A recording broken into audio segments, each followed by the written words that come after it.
แต่สามารถคือฝูงองค์กรที่มาฝูงเจ้าตำรวจตำรวจมีแบบตำรวจบริษัทอันคันบางที่นาวตำรวจนักเฮลเล่นาวตำรวจเฮลเล่บริษัทแกมาแห่ไว้มาหาเต้ตำมีแบบดูแห่โมกเราตำมีแบบดูแห่ตำอัพนำแห่มาไว้มาหาเต้ตำเล่ดีแห่ก้าตำรวจเลยแต่เมื่อกี้นาวตำรวจภายในมาถึงที่นี่แบบดูนบุญนาดูchưa chắc sợi nó là hay sợi nó mua sợi đi đặt vào đồ vậy sợi cứ sợi tầm bon thêm là bọn tịch bọn bạc bọn cu để sợi cái bắt ức cho là cái quan nào đi chỉ mới sợi tức là căn bằng một cái nào tầm lắc ok mà tích gì nghỉ ra thu con vương chỉ để con nhờ cha nó cho bọn con khi mà nói ngọt thì măng bằng răng còn tích gì nghỉ ra thu kèm là cái lúc trước đó mà quanh ra thậm chí là sao nghĩ lại chuyện quanh nằm đi hơn trong này ăn mà quanh ra chỉ có bự quanh nằm đi là của tất cả chuyện này cứ qua đơn được tay sao nào đấy tập lắm hay là đấy đâu bộ cứ tăng tập đi ra tu hay ta tâm tu quanh nằm đi bằng chút gì như ra tu là phí ban tâm sợ có hạt khách riêng hạt bưng riêng chút riêng bạc can riêng đức gì như ra tu tập đi của này là cái gì cái tu nào cái nào sao cái nào về thì về không phải cái tăng là viên là ngót bố cái đồng ngót nó nghĩ rằng tu hệ ta ngót tập ấp nào hè bú nào trong mà quanh ra ta hệ tăng nào này nó bự hè chim tu này sắc ra quanh ra bằng luôn này là thuê cái nào chi hè chi lên luôn là thuê cái nào ngót hay cái nào ngót lại luôn sài nào tầm lát đêm đấy là chỉ tu tiên là thầy ăn mà trước mà hấp nào hè tâm dụng hoàn thứ một ngoài tròn bớt và chỉ cả vì là đó là hè hắn tâm nào an năm cú bằng cú tâm nào an hè kia nào tâm nát chân hè chỉ ham cái spirit còn bằng từ có hè phương lẽ ngồi này đi đó là hè cú tâm nào an nó bị sợ anh hè hắn năm cú nào an và ý nào trong người phụ là lắc mà quanh về spirit cái này mày có hè nào phương tình thuốc mà quanh ra các phải đâu phục cho mà quay đẹp là hay hắn một tinh quanh đại sự mưa hay chi phục cho cái bộ hay chi phục sư người ta đặt mặt cầm ra ta là quanh đẹp anh thằng mày rót nó phu cho mẹ quanh đẹp lát đẹp anh hẹp ra tầm trong trên hè ta là hè một người bư nào để cơ quan tập áp năng hay chi hay bư sạch anh hè ti vô đi hè ti nào ra từ người là sạch ta loay là cơ là gì ta là hè một cái nào ra từ người hè một người bư rồi quanh bèo về là tông cổ về là khách phu cổ về là văn tân cổ về là người sư cổ sợi kết nào ra từ người đã tầm hẹp sợi luôn luôn bằng bàn cả tâm đi hẹp tập áp luôn nào thì mới sợi nào tập lắp hẹp bước nào còn kinh nào đi đây bước nào thì vậy là hào tết tâm nào hè tương chiên tập nghi ra tâm nắp xa tập bàn lại ở rồiไปตรงจุดเรื่องปกไปตรงพาตรงไปแล้วชี้อันแรกโดยทันไหมเห็นเรามิ้นตำเปียนchỉ tu nuôi hâm vì mà nào tầm trong trăng ban đầu nào làm du chỉ nào tìm hết ai chứ toàn là đã hè phùng tình tú toàn là ban đầu của mình hè một cái đó chứ trường phu một cái đó lát trường phu một cái đó ti trường phu ăn hè tình tư mà nào hè ngơi mà nào hè lạ chúng ta là người cái góc nhìn chúng ta không phải là sống như người ngoài không phải sống như người chúng ta nói gì chúng ta làm gì chúng ta phải thực hành cái điều đó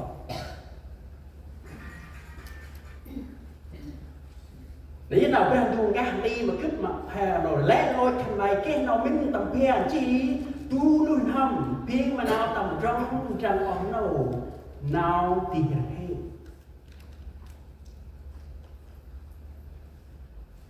khi chúng tôi chụp coi phim tập hình lại tập thực cả thì bằng lại cái là chụp phim nào rất là sợ đau buồn anh lúc mà quay trong ngọn này I cannot amazing about it chụp lại là that's good did you love it all your heart yes I love it with all my heart and next day what happened and talk about his wife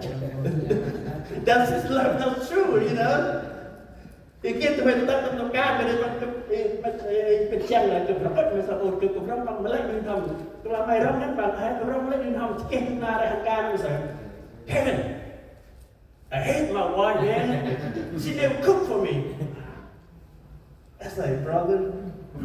last week you told me you love your wife with all your heart, right? But today, why you don't say about her? I hate her so much because she's not cooked. Cái sự nào rong hè ở rồi một cái nó cứ quay mà hè cũng hè rong chứ bờ ta cứ mua quay mà bự mua rong hè phụ cho quay ra một cái nào ở rồi anh hè rong mà muốn nó từ hết là hè chỉ anh hè vừa sớm mà muốn nó từ lăn là hè đấy hè phụ cho quay ra nó là u hè nó bằng quay hè rong chỉ nó bằng một quay có người không có bị sự hơn này một khi cái đó thành phụ cho quay ra nộp quét nó tươi sợi nộp quét hè rong nó bằng nộp quét nó tươi hè bự hè đóng viên bằng hè cao kia hè bên kia hè bên sau kia ai con pet hiểu cứ đeo ngang này ai đeo ngang thì cứ bự thôi chen vậy là như sao nghĩ bạn du hay bạn lại ở đâu mày tắt một bạc cái thằng có tao nghĩ bên quanh ra là Ibrahim du nó quanh nó thèm mà là một bạc thì nó bự sợi đi ham tao mua ma lên đây rồi hết bên trên tóc bên làm đi sao anh làm tiền đấy tôi cho người đi lại được biết sao anh này cái nào này một cái nào này còn rồi phải sợ anh hẹp là anh giúp anh trên hè thì mới sợ nghĩ ra hè bằng vậy mà học đây là hè kia nào này đấy tầm nào tầm cua còn rồi phải sợ hè ra tầm giúp anh trên hè tầm năm vừa hè thì bạn lại sợ ta hè kia nào giúp anh trên hè tầm đi vừa hè bằng là kia vậy mà học đây hè kích mang hạt đông u hè qua trong con hè qua trong hè cho ông tầm tiền bè thì anh mới sợ nào đi tầm nào một sớm đời sống con mình sợ hai ngày mà kết tầm kia tin là sợ đi ra quanh nó thành tin nào ra không ơi nào tầm ngắm hay là đây tầm áp năm hè thì nó mang đưa hè bự lâu lần sợ coi trọng việc câu nguyện và sự bẻ bánh thế là sợ anh hè quynh lo lên tầm nào gấp lo lên tầm nào bữa sớm tầm nghĩ ra tu hè lo lên em hè đó đã quanh ra ở lâu này chứ phụ ông mò tầm tí mà phụ nghĩ ra tầm lúc này tầm trò pe mà con chích mà pe rồi ấp na khăn băng tầm băng lấy khăn băng cưới nó tầm mà con tầm nghĩ ra du ra chỉ tầm mà con tầm nghĩ vươn khăn băng nó bích cái bông chỉ xôn san rê mà nào răm chỉ đi mà lúc không lòng hay sợ đẹp không sợ khăn băng nào này khăn băng tươi hắn đã nghĩ ra du khăn băng tươi con tầm năm vươn khăn băng tươi xôn san kia khăn băng tươi tập ba chắc thường tiền nó mới ruột kìa dù là kia các bạn tập áp nó các bạn kia nào ra cùng ngồi kia nào tầm cốt theo đây chỉ mình sợ tắt lên tầm lên nào đây các bạn tươi mới chỉ động tới các bạn kinh nào buổi sáng ăn mà quanh ra kinh nào buổi sáng ăn mà quanh ra khi tôi tầm đặt vườn thì là chua con được tầm kia ăn bật điện tầm vui mặn thì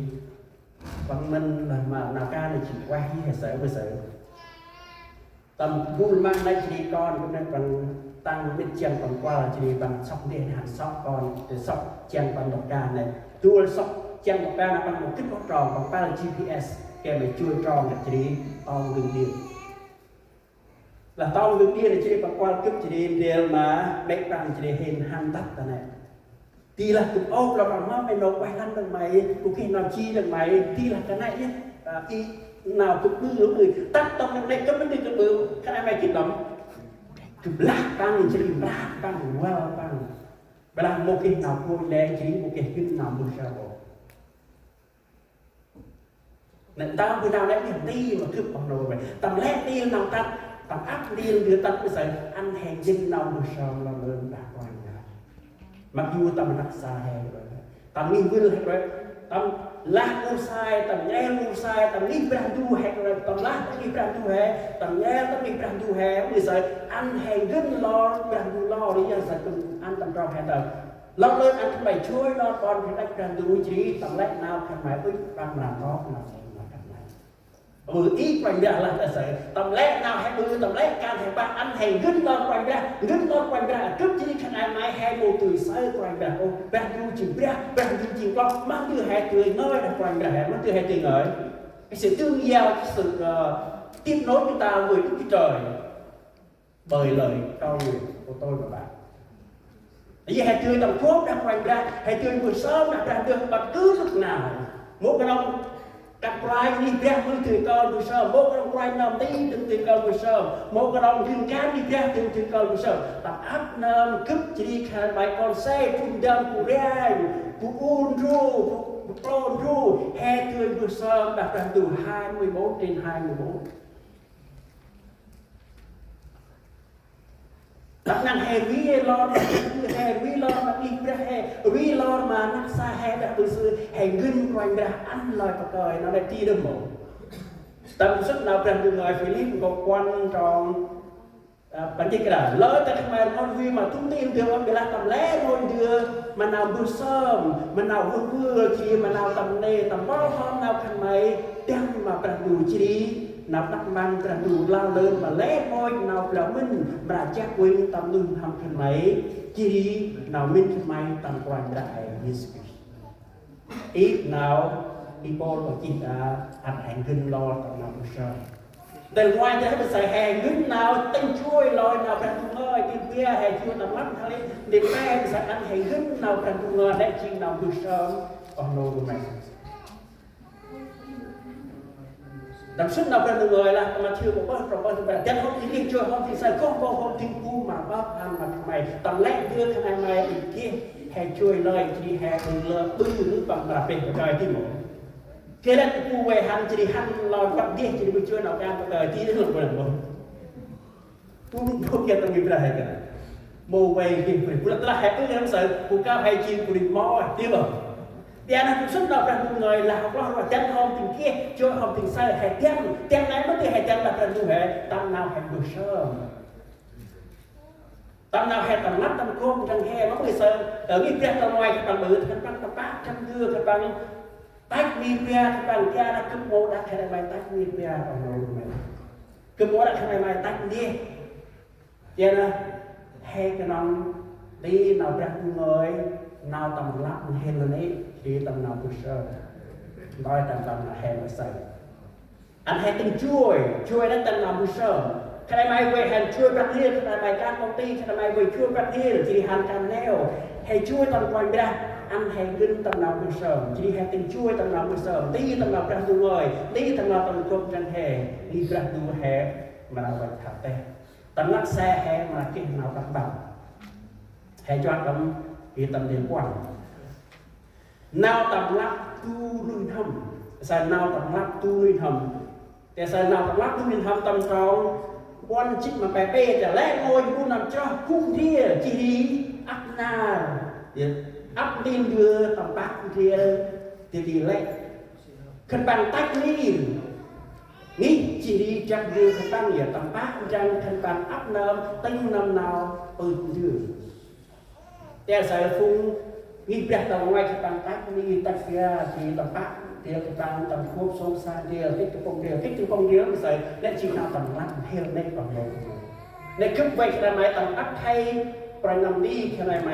ตะกี้ประตูเหตุเวร่านาวอินสัตว์เอกนาวอินสัตว์เอกนั่นแหละนาวต่ำวัดเห็นได้แห่ดากรดาปีมันจันแห่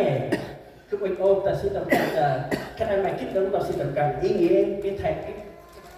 cái phân tử giá này là gì tại sao là như vậy